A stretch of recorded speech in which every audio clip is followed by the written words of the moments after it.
Hi everyone, Coach Alexa here. The warm-up. Why do we want to do a warm-up? What do we want to do in our warm-up? Warm-up provides three kind of key functions really before a run. One is to physically raise the temperature of our muscles. And what this does is reduces our injury risk. Warm muscles are less likely to kind of get micro tears or strain or sprain.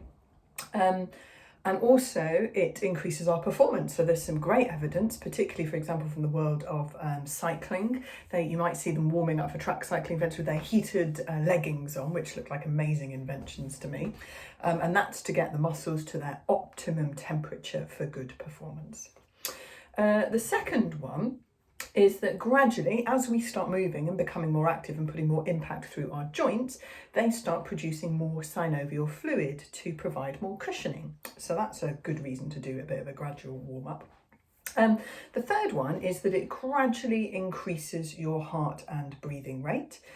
So it's good to bear in mind, for example, if you're doing a faster session, you've been at work all day, sat down, quite a low effort level, you might want to be doing some speed or interval training as your main session of your run, quite a high intensity. So you want to use the warm-up to gradually get your body from A to B without giving it too much of a shock to the system.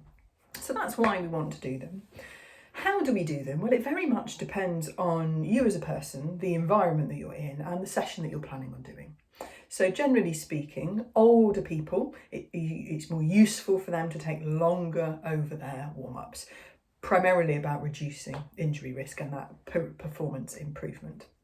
Obviously, if the weather is colder, if you are wetter, if you've been sat down all day, again, it's really useful to take a little bit longer over your warm-up. If you're going out for a long run, where you'll be going nice and gently, low effort, low heart rate, conversational pace, you don't really need to be thinking too much about a warm-up. Maybe just take that first few minutes of the longer run a little bit more gently. Perhaps one thing I quite like doing is just starting off with a few minutes of walking, get myself moving, get myself into it, get my GPS synced, all of that sort of good stuff, and then gradually pick up into your long run pace. The other aspect of training is when perhaps you're doing one of those faster sessions. There might be interval training, maybe a tempo run, maybe a race or a park run. And there it is useful to start helping your body get from the state it was in before to the intensity that you want to be running at. So think about how we can get from A to B. Now, the simplest way, start with a walk, speed up into a little bit of a light, easy, gentle run, and do that for sort of 5 minutes, 10 minutes or so, depending on age, temperature, all of that sort of stuff, and you should be all kind of ready to go. You can then start adding stuff in to kind of get a bit more benefit out of your warm-up time. So by that I mean, for example, if I was working with a runner who didn't have as much flexibility, wasn't as stretchy, then I'd maybe get them to do some exercises in their warm-up that helped stretch out the muscles in a nice dynamic way. So if they had tight chest and rounded shoulders from being in front of a desk all day, part of their warm-up might involve doing really nice big backward arm circles. If, for example, I've been working them on with aspects of their technique, I might sneak in a little bit of technique related practice. So if I was looking at increasing their run cadence, speed at which their feet turn over under their hips, we might do some drills about fast feet, like thinking about the ground being hot, picking up your feet as soon as they land on the ground. Sometimes, and this is, has some pros and cons, and we need to do it quite gently. If, for example, somebody's not got particularly good balance, we might work on balance in the warm-up, do lots of one-legged stuff, skips, hops. Hopscotch is a favourite of mine.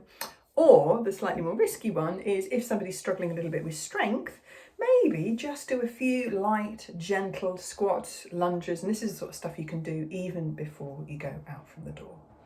And then there's a whole world of lovely ideas you'll see being practiced next to sports pitches in advance of football and rugby games on the television, in advance of some of the Olympics coverage coming up really excitingly, about skips and high knees and side to side movements and all sorts of other kind of more formal drills that you can use as part of your warm-up too. So I hope that's useful. A little bit of a kind of whistle stop about why we're warming up, and then a few ideas of what to do. But just think about, what has been your state before the run? What intensity do you want to be performing at? And how do I gradually get from A to B? Hope that's helpful. Happy running.